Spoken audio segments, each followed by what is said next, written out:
Usted nos acaba de hablar pues de una serie de bondades que a todos nos parecería llamativo. El hecho Ujú. de que un juez esté regulando de manera constante qué es lo que el pueblo quiere o determina como es el derecho, pues suena Ujú. muy atractivo. Sí.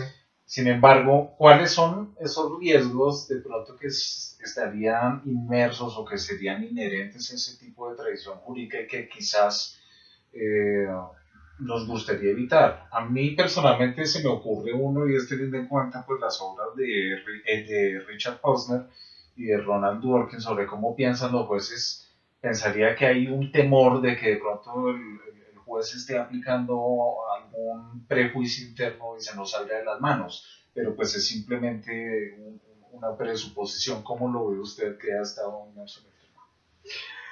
Bueno, yo creo que cualquier tradición legal implica riesgos, ¿no? El common law pues obviamente no escapa a ellos. Yo creo que sería bien difícil intentar simplificarlos a partir de situaciones puntuales, eh, digamos como las menciona en algunos apartes Borgen. Eh, Sin embargo, me voy a atrever a articular tal vez dos que se me ocurren en este momento. Y es el complejo entramado institucional que implica una jurisdicción de common law.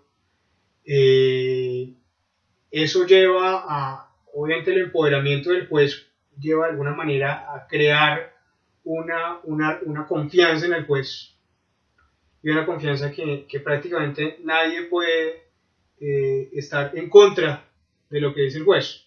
Entonces, si el juez comete un error, pues digamos que su decisión podría ser en última revisable por una instancia superior, pero sigue dando el derecho. Entonces, digamos, produce esa serie de contradicciones. Y lo otro es, que se deriva de esta primera, es, aparte, además del complejo entramado institucional que implica una jurisdicción de common law, el derecho, por lo menos para algunos, termina alejándose de la gente.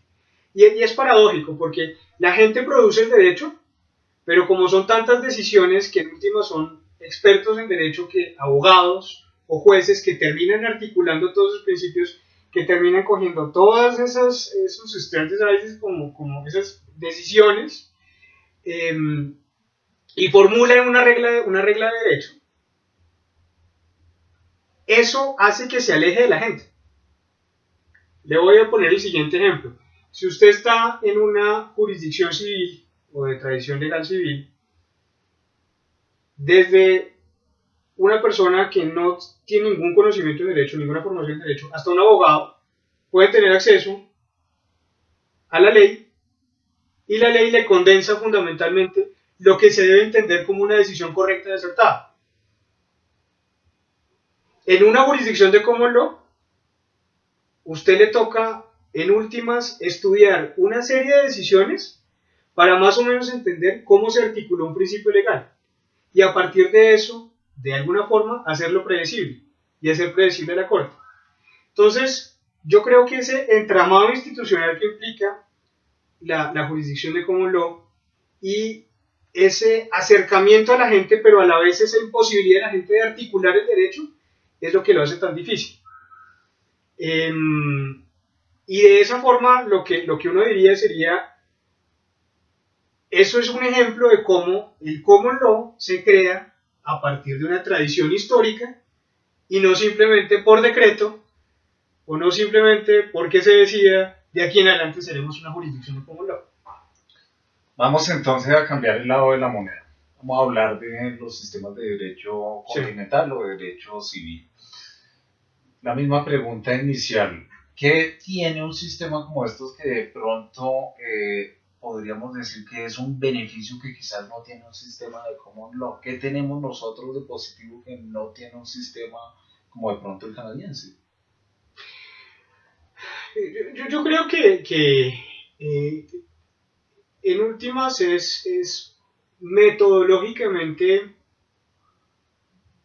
y lo estoy diciendo desde una perspectiva de abogado de derecho civil, un abogado de una tradición de derecho civil, metodológicamente es un poco más fácil de entender, es un poco más sencillo. usted no tiene que entender la articulación de un principio legal viendo lo que se decidió antes, lo que se está diciendo ahora y cómo se puede decidir en el futuro, como es el common law. Si usted va al código y busca, usted va a la ley X y busca, ¿qué es lo que dice la ley X? El código, la tradición legal del derecho civil de alguna forma le permite a usted buscar el derecho de alguna forma más eficiente. Porque hay alguien que le dice el derecho. O de pronto con un menor margen de error. Podría uno decirlo en esos términos. Podría uno decir con un menor margen de error, pero, repito, ahí usted estaría hablando como abogado de una típica tradición civil. Sí, Entiende, algo es error, algo es correcto. Algo está bien, algo está mal. Una típica construcción binaria. Típica del racionalismo francés. Esto es legal, esto es ilegal. Entonces yo diría que esa metodología que brinda el derecho civil, esa posibilidad de usted irse a la ley y saber qué es el derecho, acerca el derecho a la gente. Pero ahora, digamos de la otra forma, la segunda parte de la pregunta, ¿cuáles son lo terminaría alejando también del derecho, porque la gente no está empoderada para crear derecho. La gente solamente está empoderada para crear derecho a través de un acto político. Y es depositar su voto en las urnas para elegir congresistas que definan qué es el derecho. Ese sería uno de los grandes problemas de la tradición civil. Por supuesto, en Colombia eso tiene sus bemoles y eso tiene sus matices, porque evidentemente hoy en día usted puede presentar, por ejemplo, una acción de tutela y a partir de eso articular el derecho, que es lo interesante del pluralismo legal. El pluralismo legal explica que cualquier persona puede construir derecho, cualquier persona puede crear derecho. No solamente los jueces como en el common law, no solamente el legislador, vía, por ejemplo, la articulación de principios también por parte de los jueces en la tradición legal civil.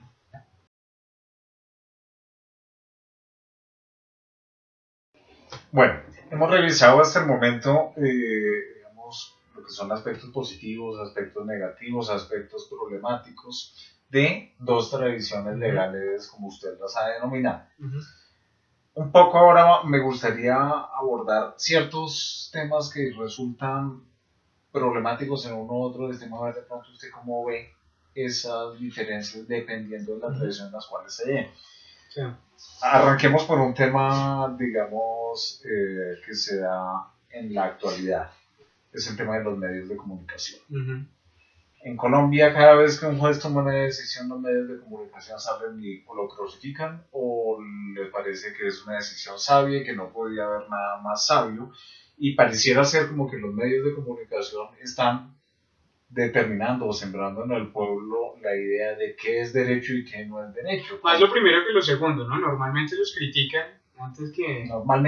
Normalmente, pero pues finalmente el punto es que ellos serían los que determinan como que es el derecho y no sería la ley. Sí. Me gustaría, digamos, que nos hiciera un análisis de cómo se podría comparar ese mismo fenómeno en una tradición como la del common law y el ejemplo concreto de Colombia, para no ir más lejos. Ok, los medios de comunicación tienen poder en todas las jurisdicciones. Es decir, esto no es un fenómeno exclusivo de Colombia. Sin embargo, el que un medio de comunicación puede influir en una decisión judicial es bastante limitado, diría yo, en una jurisdicción de common law. Claro, puede haber críticas, de hecho las hay, pero el juez es ese ser casi que intocable, casi que superior en una jurisdicción de common law, precisamente por el entramado institucional del que le hablaba ahorita. Entonces, digamos que cómo se mitigan esos riesgos, pues hacer un seguimiento de un litigio que puede durar buenos meses, incluso puede llegar al año o un poco más, puede ser un poco difícil para cautivarlo, para mantener ahí a la opinión pública. y muchas veces se toman decisiones con las que no están de acuerdo, con las que la gente no está de acuerdo, pero aún así lo entienden como algo que tiene que ser decidido por el juez, y el juez en últimas es quien tiene que dictar la decisión en ese caso. Mientras que evidentemente en la visión que tenemos por lo menos en estos países, en nuestros países de tradición legal civil, donde en últimas los medios de comunicación lo que dicen es cómo este juez pudo haber hecho esto si la ley dice algo distinto. En algún sentido, a lo que me quiero referir acá es esa visión necesariamente respetuosa del juez, es lo que lleva a que puede que se critique la decisión, pero no se critica la institución de la judicatura en una jurisdicción de common law. Mientras que en una jurisdicción de tradición civil se critica la judicatura porque el juez está concebido simplemente como un notario que tiene que ver el derecho y aplicarlo a los hechos concretos. Entonces, yo creo que eso implica una serie de riesgos también para una y otro esquema de derecho, porque en uno, por lo menos en el common law, el juez termina siendo completamente poderoso y casi que infalible. No hay quien lo controle, los medios de comunicación no lo pueden controlar. Eso, digamos, frente al tema de los medios de comunicación. Pero eso me lleva de pronto a una segunda pregunta, y es el tema de cómo nuestros temores o nuestros casos fallidos, si se quiere, o nuestros fracasos, están determinando la manera como estamos construyendo el derecho. Casi que hoy en día no miramos lo bueno que puede tener el legislador, por lo cual deberíamos optar por una institución que teóricamente nos representa a nosotros como pueblo para producir derecho, sino que decimos, venga, es que finalmente si se equivocaron en el Congreso, nosotros los elegimos. Mientras que si se equivoca el juez en un sistema common law, ese no lo eligió a las personas. Porque a pesar de eso pareciera que la tendencia es la contraria. O sea, como que el pueblo que no eligió a su juez le tiene más confianza en él, y no nosotros que sí elegimos a nuestros congresistas tenemos desconfianza sobre ellos. Es precisamente por cómo nace el derecho. Aquí el derecho nace como una declaración política que termina volviéndose jurídica.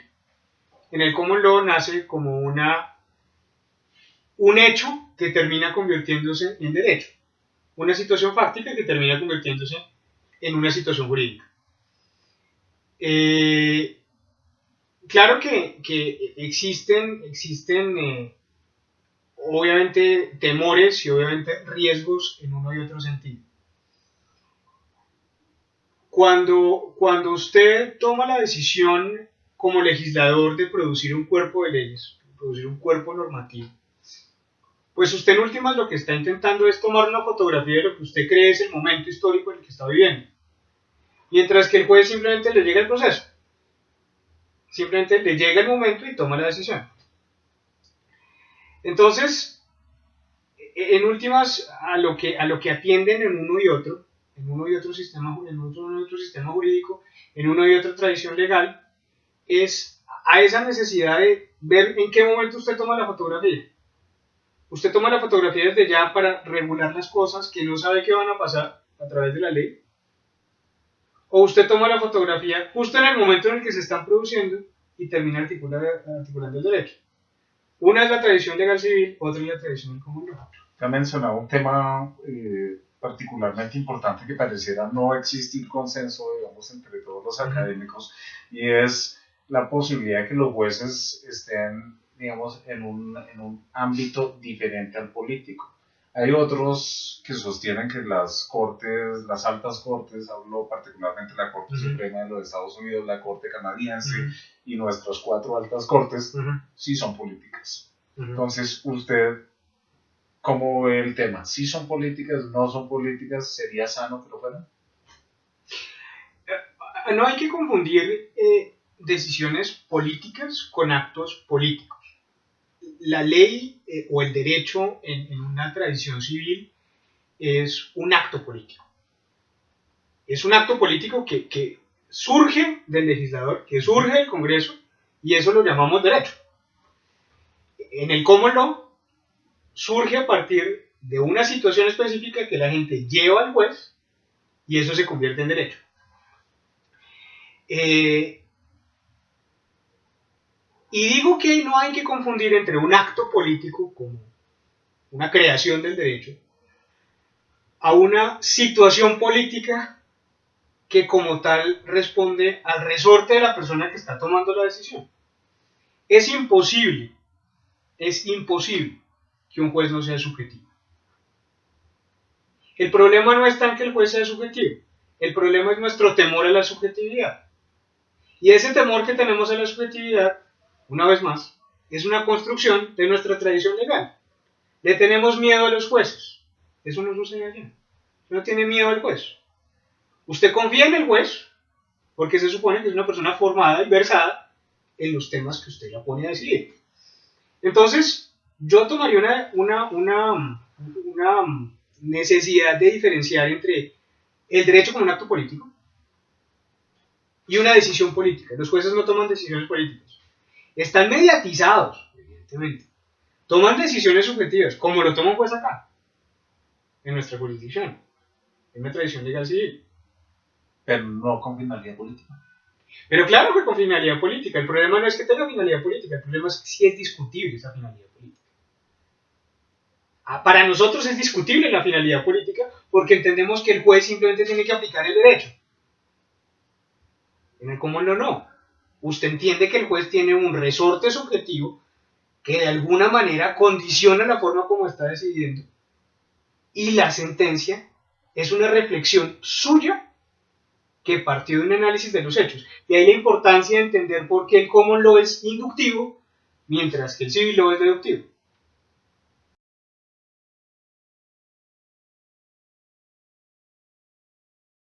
Bueno, luego de este interesante recorrido que hemos hecho con el doctor Juan Guillermo Mendoza, a quien le agradecemos su tiempo, nos gustaría de pronto cerrar con un problema práctico que se está dando en Colombia en estos momentos.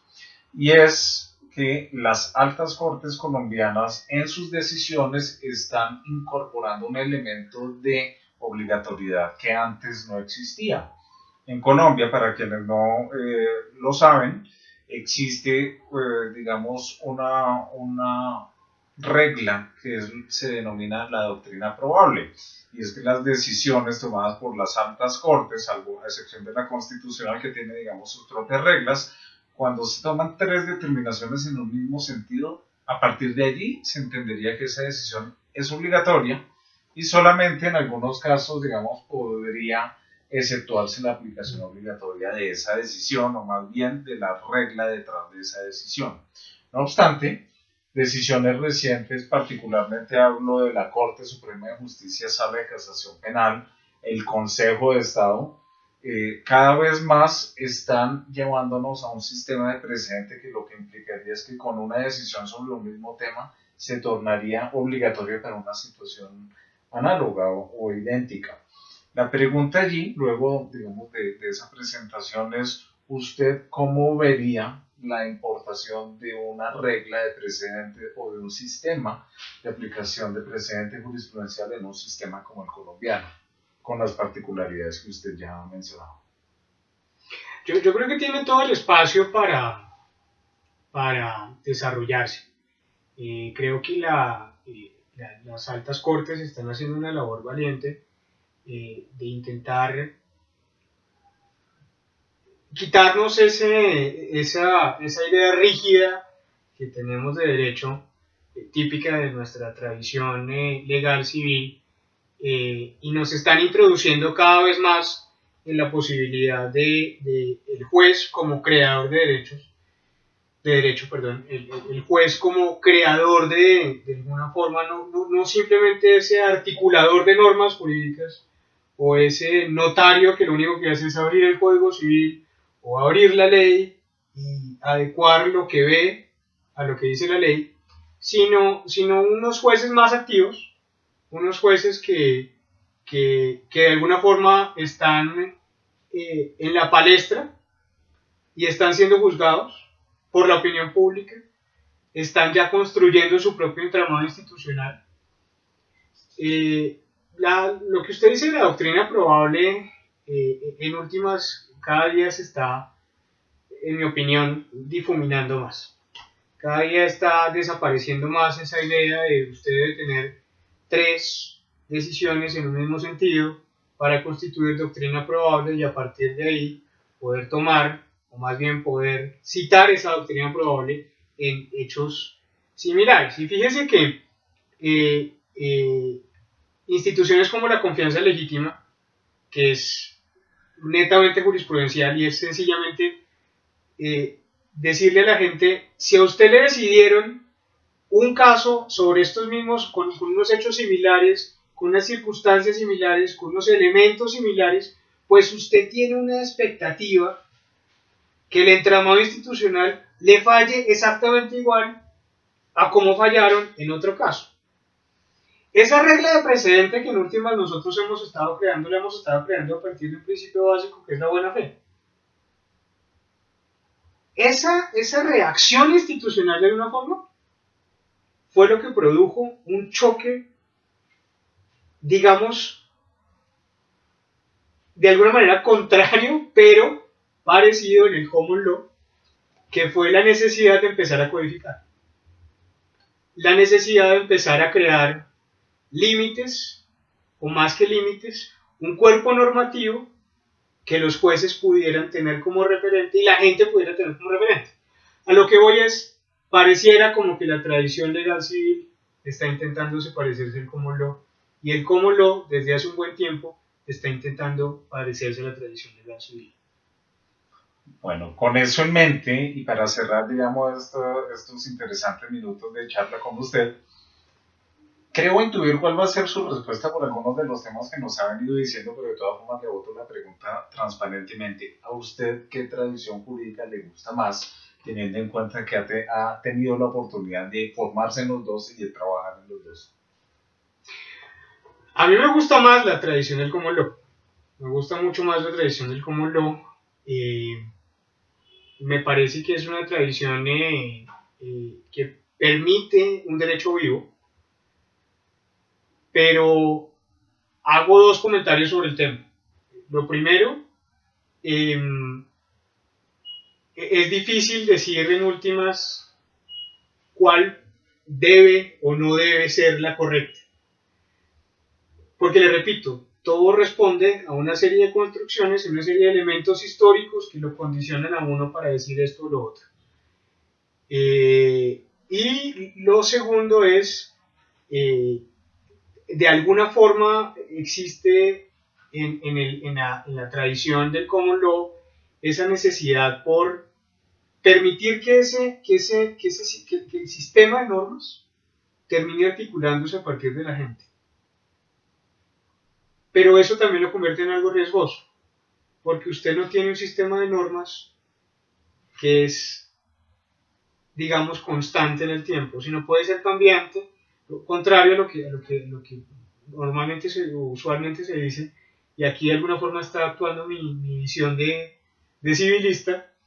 Yo creo que sí se producen altibajos en las decisiones y yo creo que podría conducir a un poco de inseguridad, no voy a decir inseguridad legal, seguridad jurídica, tal vez inseguridad social. Usted se siente a veces cohibido porque no sabe si una decisión puede cambiar en el siguiente caso o seguir igual.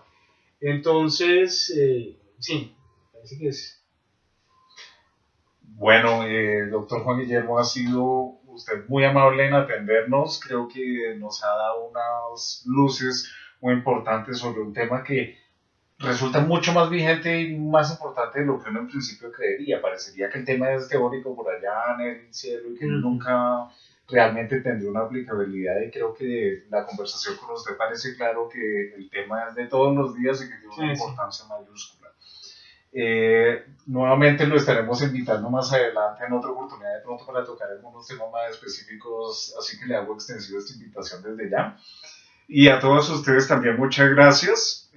Si tienen alguna inquietud para el doctor Juan Guillermo Mendoza sobre alguno de los temas que hemos tocado allá, nos la canalizan a cualquiera de nuestros medios de contacto. Les recuerdo que nuestra cuenta en Twitter es @apoyojurídico13 y también nuestra página web www.apoyojurídico.co. Nuevamente muchas gracias y nos veremos en nuestra próxima charla.